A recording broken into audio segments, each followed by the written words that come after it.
Hey everyone, finished reading Ranger Academy issue 12. The final issue is finally here, and it's about as underwhelming as expected. Few questions are answered, and the climax feels rushed. Last issue, Dark Spectre used his weird possession powers to take over the school and the headmaster.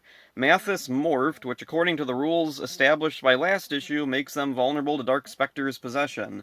Mathis, under Dark Spectre's control, takes apart Zelon's device.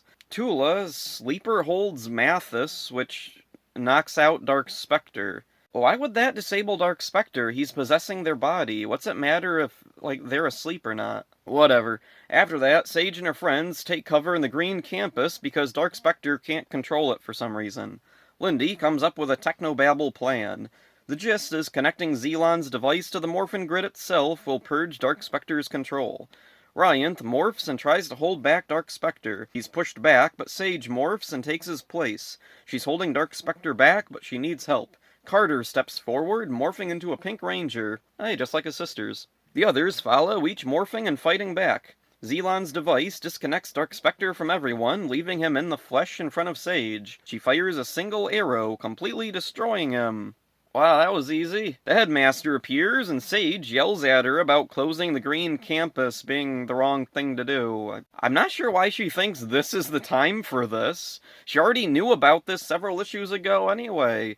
Besides, if the campus was open, Dark Spectre could have controlled it along with the rest of the school if we're going by the rules established in this issue. Tula's sister Tashi appears in one of the energy tubes and thanks her. Sure. Zelon then appears and thanks Ryanth for saving Sage. Ryanth responds that she saved him. Okay, this was weird. Everyone in the school starts coming in, and Sage's friends each talk about what happened from their perspectives. And then Nika hits on Ryanth. Alright. Sage asks Ryanth if she can stay in the academy. He says yes, and Sage finally feels like she's found her true home. Welp. This was a thing. I'm pretty confident this issue wasn't intended to be the ending, but I'm also open to the possibility that this whole story was just poorly thought out. One of the biggest issues here is that it 100% did not need to be a Power Rangers story. The story actively ignores any Power Rangers elements, completely reboots an established villain with entirely new abilities, and in 12 issues only one Ranger appeared morphed. Katie. She stood there and said a line anyone else could have said. Doggy shows up with Yale, a Boom exclusive character, but they're not morphed. A couple Rangers appear through holograms, but they're all pretty interchangeable. Nadira shows up, and that's kinda cool, but she's yet another example of one of this comic's many problems. Nadira showed up before the focus of the comic completely shifted to Dark Spectre, so her thing was her husband being missing. Her husband is possibly the Green Hyperforce Ranger, so it ties in with the Green Ranger mystery conspiracy the first half of the comic was all about. Or her husband is Lucas, in which case I have no idea what the point was of establishing he was missing. Maybe it was Lucas, since, the Green Ranger story never really went anywhere. It just kind of dropped, and the comic tried to, reboot things to be everything was, in Sage's own head, and that the headmaster wasn't actually heading a conspiracy. It was just they closed the Green Campus, stopped talking about Green Rangers, and everyone just went along with it or something. Whatever. The Green Ranger mystery bizarrely just gets dropped after Sage morphs for the first time. Everyone is suddenly just cool with it. The story then becomes all about Dark Spectre for some reason. There are a ton of mysteries and unanswered questions, and I'm not sure if they were ever planned to be explored. The setting is kept secret for some reason. From the artwork, it seems clear that the Ranger Academy is a refurbished Terra Venture after crashing on the moon of Miranoi. You're probably sick of hearing me say that, but that's obviously what it was intended to be. For whatever reason, though, we never get confirmation of this, or any information concerning the location. Issue 2 starts with a caption box telling us the location is classified. Why? I have no idea. Nothing changes in the story whether the reader knows the setting or not. The caption boxes love to pop in and give some useless information a lot, but they never did get around to telling us the setting. Narratively, the setting really doesn't matter, but it was an odd choice to actively hide it. In the first issue, many events that happen are contradicted later. Tula doesn't know Ryanth, she isn't looking for him. Later, she does know him, and she was specifically trying to contact him. Tula tries to convince Ryanth to allow Sage to accompany them to the academy. Later, Tula claims she never wanted Sage to come with them. Next is kind of a nitpicky thing. Sage is herding goat-like creatures. For all intents and purposes, they're goats, yet in this final issue, Ryanth gets snippy with Nika when Nika calls them goats. What else are they supposed to be? Why is Ryanth offended at them being called goats? This is most definitely a nitpick and not important to the story in the least, but it's pretty weird and it feels like the writer was just trying way too hard for some humor. The first issue ends with a little guide to how the school works, though it leaves out quite a bit of information that would have been useful to know. Why is the headmaster a head? I know why aesthetically they went with that design. It's because Zordon appeared as a floating head back in Mighty Morphin Power Rangers. Here's the thing, though. He only appeared like that because it was a transmission. He presumably had a physical body somewhere, but he was only able to communicate through a blurry projection of his head. If we go with the 1995 movie version of Zordon, he had a body right in the tube. The headmaster, I have no idea what her story is. Is she stuck in a time warp, or is she laying in the bottom of the tube? All the tubes. What about the guest teachers? Why do they appear as heads? Was this supposed to imply that Zordon looks the way he does in Mighty Morphin because he's utilizing one of these Ranger Academy tubes? Alright, that's fine, but then what about Jen? She appears as a full-body hologram. Why are the rules different for her? Maybe there's different kinds of energy tube, but the weird thing is that Jen is the only one we see who isn't just a head. The next point is a character's own personal business, but it's in the comic and it goes uncommented on, so I want to mention it. Sage, Lindy, and Theo go for a swim. They all have identical underclothes. All three appear to be wearing sports bras. Theo is male, so this clothing choice is a little bit unusual. Maybe it's actually a binder or undershirt, but it's drawn identical to what Sage and Lindy are wearing. My personal theory is that it's a binder, and Theo is trans, but it's never brought up in any issue, so I'll leave it at being his own personal business. Nika ends up being pretty useless. He doesn't serve any purpose.